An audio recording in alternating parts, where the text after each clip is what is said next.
speed? Are we good on speed? Taking right. On green? Come outside. 15 minutes. And how long? 15 or less. That's too much. Why can't we not get to 100,000 subscribers? Yeah.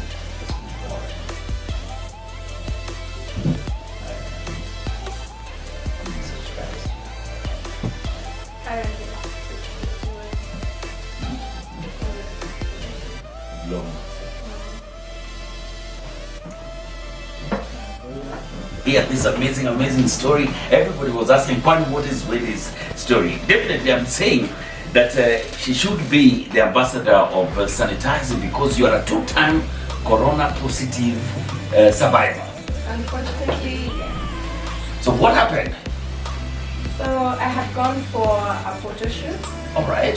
Like I had photo shoots in the course of like 2 weeks before that, and I just felt like my sense of taste and smell had disappeared. So you could not smell, taste I could anything? not taste anything. Uh-huh. I could not smell anything. Even when you are cooking? Nothing. This corona is bad. I'm telling you. Unakatakata vitunguu unaona vile unanusa kwa vidole. Nothing. Nothing.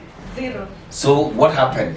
So I was like, I didn't want to think that I had corona because I was like, But then I told my mom about my symptoms and she was like, you have to get tested. Okay. And true to it, when I got tested, it was positive. You were positive. Yes. So you got it from a photo shoot. Yes. Okay. Somewhere. Hizo ukizunguka zunguka. That's where I got it from. Yes. Then you isolated and everything. Yes, I isolated. They normally say after 2 weeks you get tested again and stuff like that. So 2 weeks went by, actually 2.5 weeks, then I got tested again. I was still positive. Now the symptoms got bad. I started feeling weak, started feeling tired, like my appetite was disappearing. So it became like it came 2 times stronger. What? Yes. It was a really low time for me in my life, honestly. Wala watu hawaamini kuna corona is actually there. It's actually there. It's really there. Wow, so you lost your sense of smell Taste. and taste and everything. Yes. The Star the other day wrote a very alarming headline that corona actually makes you lose libido.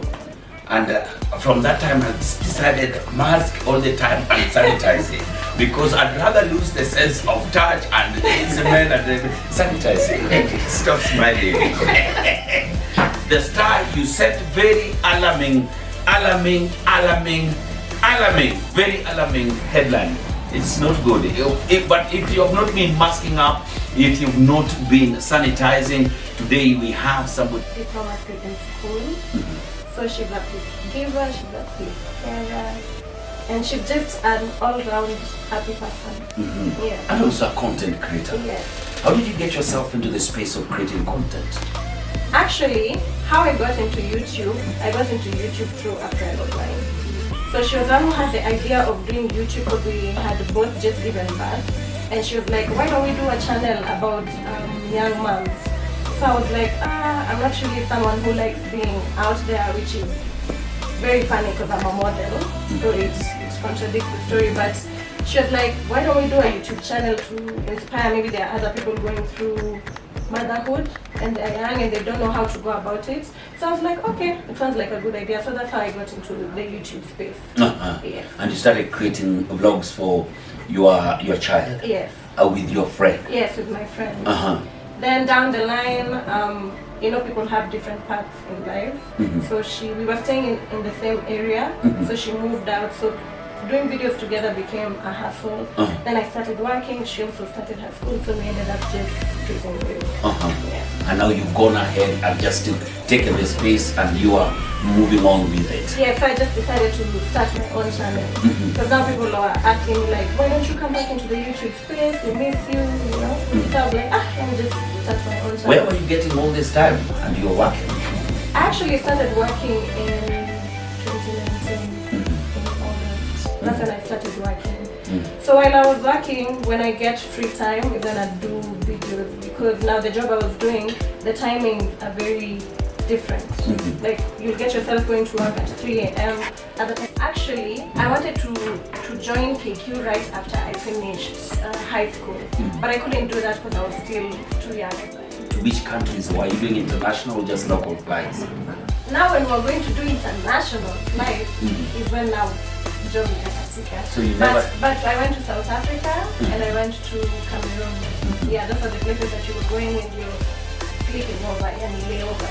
That's what it was called. So you go to those countries and you sleep there, and then now you go back the next day to leave after. Wow. Yeah. So between that time, that's when you got married and got your baby. Yeah. Tell us about No, that. actually, no, before that. That was before, but my baby was born in 2017. Yeah. When you're how old? When I was 21. 21. Yeah. Okay. Then I had my first child. Okay. Yeah. And that's you got married, everything? No, I didn't get married during Okay. that time. I'm not married yet. Okay. Yeah. So what happened? Tell us about it. So, how do I say it? Being pregnant in an African household, you can't even think about it. Like, ukiambia mtu sahi enda ambia mzazi wake that mom niko na mimba, and that time I was 20 years, it was not easy. But surprisingly, my parents supported me very, very well. They supported me, they were behind me 100%. So it was a very easy time for me. I didn't feel like it was a burden. Yes, if I can say that. So my parents were very supportive. I just had a very good support system when I was having my son. This was all planned, and you were ready for everything. Yes.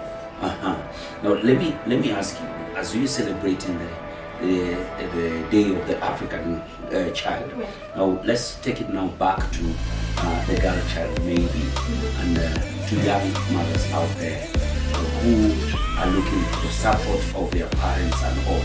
What you do talk to them, what you do tell them, those who are not getting the support, and to parents whose young daughters come home and tell them that, you know what, mommy, daddy, I'm pregnant. Yeah. The main reason I started my channel actually is not to encourage people to become young moms, but to support those that have already found themselves becoming young moms. Understand? So if you're not a young mom yet, don't rush to be a young mom. I don't know why. Sometimes people feel like giving birth early, like, is a positive thing, and yes, it's a good thing because you grow up with a child, but at the same time, you have to really sacrifice a lot. Like, you have to sacrifice your time, you have to sacrifice your energy, you literally have to sacrifice everything about you to get up for this small child.